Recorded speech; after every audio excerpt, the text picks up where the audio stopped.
Et puis je suis très heureux de rencontrer pour la première fois une comédienne et humoriste qui refait le portrait de sa famille dans un seul en scène particulièrement réussi. Bonjour Thaïs Vauquier. Bonjour à tous. Merci d'être là ce matin sur Europe 1. Votre premier spectacle, ça s'appelait Hymne à la joie, si je me souviens bien. Pour le deuxième, là, vous avez choisi Fille de joie. Ouais. Est-ce que c'est en rapport avec votre sourire sur scène ou avec votre tenue sur scène? Ouais, avec votre soirée d'hier soir, Thaïs. C'est en rapport avec... Alors là, c'est un peu le moment où je me la pète, mais c'était la 4e de couve de Libé et il avait mis Fille de joie et j'avais trouvé ça vachement bien. Je me dis, tiens, je vais et le puis reprendre. c'est un peu pour faire chier ma famille aussi quand ils disent le nom de mon spectacle, ils sont un peu gênés. Donc j'aime bien.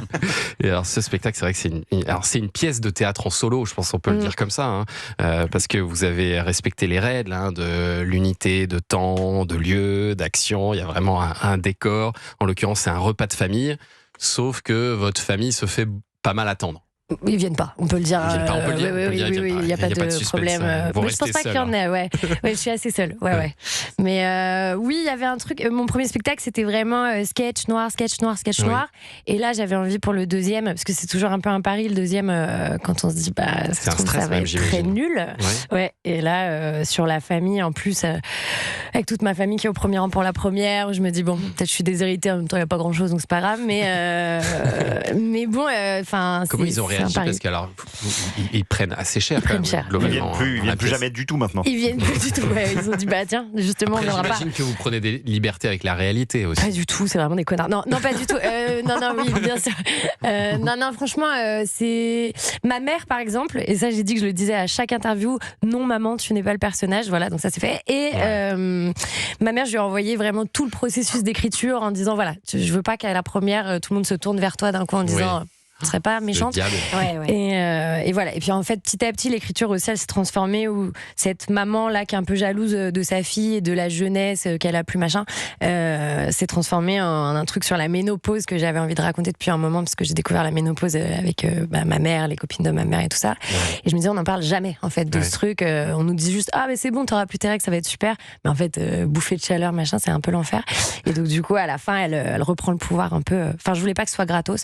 Et mon père, il est chaman et... Il est vraiment chaman, votre père? Ah ouais, vraiment ça, c'est pas une blague. Ouais, c'est vrai. D'accord. Ah oui. Oui. Il continue à l'être, il fait lui-même sa carrière de chaman. Il fait une belle carrière, ouais, ça va bientôt. Et votre tante parle réellement comme elle parle dans le spectacle? C'est pas ma tante, c'est un mix de plusieurs personnes qui sont dans le déni et ne se reconnaissent pas, donc laissons-les comme ça. C'est bien, d'accord, on va pas les nommer. C'est bien ça. Mais c'est évident que c'est elle. Tata Christiane, elle est Tata fantastique. Christiane. Là, vous faites un numéro d'actrice. Franchement, rien que pour ce sketch, ça vaut le coup d'aller vous voir. Parce que je ne sais pas comment vous faites avec une énergie, parce que je ne sais pas comment on peut la décrire, cette Tata Christiane. Elle est un peu Gilles de la Tourette. De tourette absolue, elle a la tourette des années 2000. Elle est speed et elle est stress et elle est fébrile. Donc voilà, mais elle est surtout très chiante. Elle est insupportable. Elle est insupportable.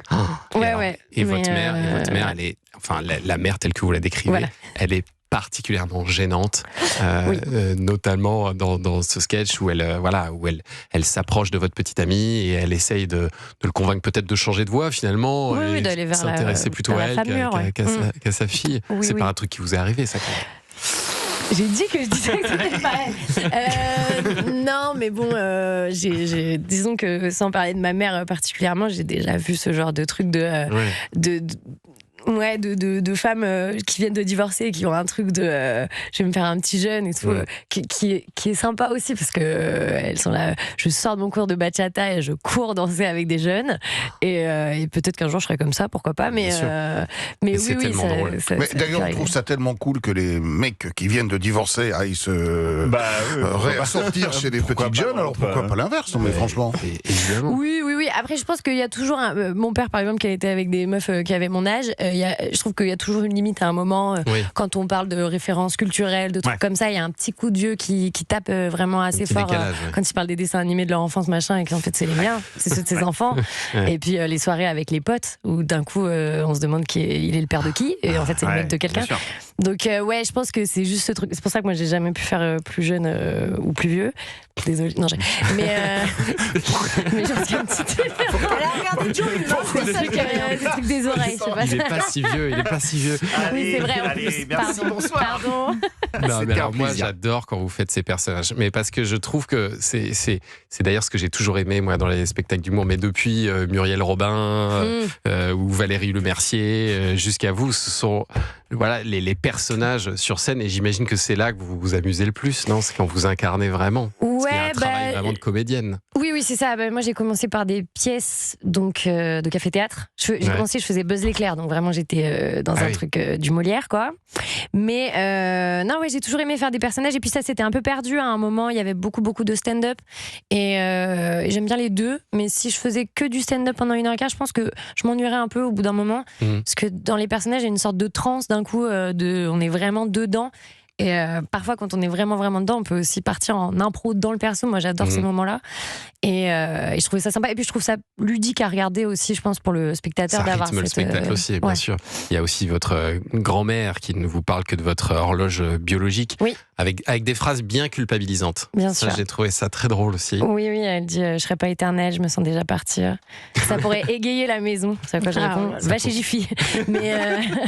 Mais oui, là, à Noël, je les ai eus à nouveau. Parce que mon petit frère, il a eu un bébé, donc là, dès que je l'avais dans les bras, ils étaient là. Alors, t'as vu, hein? On en a envie? Mais même si j'ai envie, je fais comment en fait là? Je m'éclipse. Parce qu'il y a un petit côté psychothérapie dans ce spectacle. Vous faites un peu on est un peu vos psys là finalement. Mais exactement. Dans la salle. Mais en plus, c'est moi qu'on paye, donc c'est génial. Mais oui, la scène, c'est vraiment cathartique pour plein de choses. Moi, par exemple, j'ai de l'eczéma, j'en ai beaucoup moins depuis que j'en parle sur scène. Ça vous a libéré? Ouais. Pas complètement, parce que je reste stressée et que je fais un métier qui aide pas. Oui. Mais ouais, j'en ai moins. Il y a un truc qui va mieux. Mais ce qui est très drôle, c'est que, vous, c'est le bouquet final. C'est vraiment le pot pourri de la famille dysfonctionnelle. Vous avez mis tous les ingrédients dedans. Oui. Mais on a tous quelqu'un de la famille qui nous fait penser à l'un de vos membres de la famille. On les a pas tous, heureusement pour nous. Mais c'est vrai qu'on y retrouve tous quelque chose dans votre spectacle. Ouais, c'était vraiment le but, et aussi dans l'écriture et dans... J'ai 2 co-auteurs, et il y en a un, il a 50 ans, et c'est un homme, et donc... C'est pas grave. Non, mais ce que je veux dire, c'est qu'il est très vieux. Non, pardon. Vraiment, je vais arrêter. Non, mais du coup, en fait, je voulais que tout le monde puisse se retrouver dans tout, en fait. Je voulais pas qu'il y ait des rêves qui soient que pour les trentenaires, qui regardent Quotidien et machin et tout ça. Je voulais vraiment qu'il y ait un truc où on arrive et on voit une pièce et on se dit, soit ça me fait penser à moi, soit ça me fait penser à ma fille, ma tante, ma machin et tout. Et après, je voulais faire surtout des femmes. Parce que je trouve que quand on fait des personnages, c'est plus facile pour une fille de jouer des femmes qu'une fille qui joue des mecs. C'est un peu plus compliqué, je trouve. Et je me suis rendu compte que c'était que des femmes seules, en fait. Mais à la fin, j'ai fini d'écrire, j'ai dit ah oui, tiens donc. Étonnant. Voilà. En tout cas, vous avez un sacré débit sur scène. C'est un spectacle où on sent qu'il y a beaucoup de textes, beaucoup de travail, beaucoup de rythme aussi donné. Moi, j'ai été assez impressionné par votre travail, Thaïs Vauquier. Donc, je vous recommande d'aller voir ce spectacle Fille de joie, nouveau spectacle qui est à voir au théâtre du Gymnase. Dans un instant, on va jouer avec un auditeur 3 ou rien. Oui, on va jouer.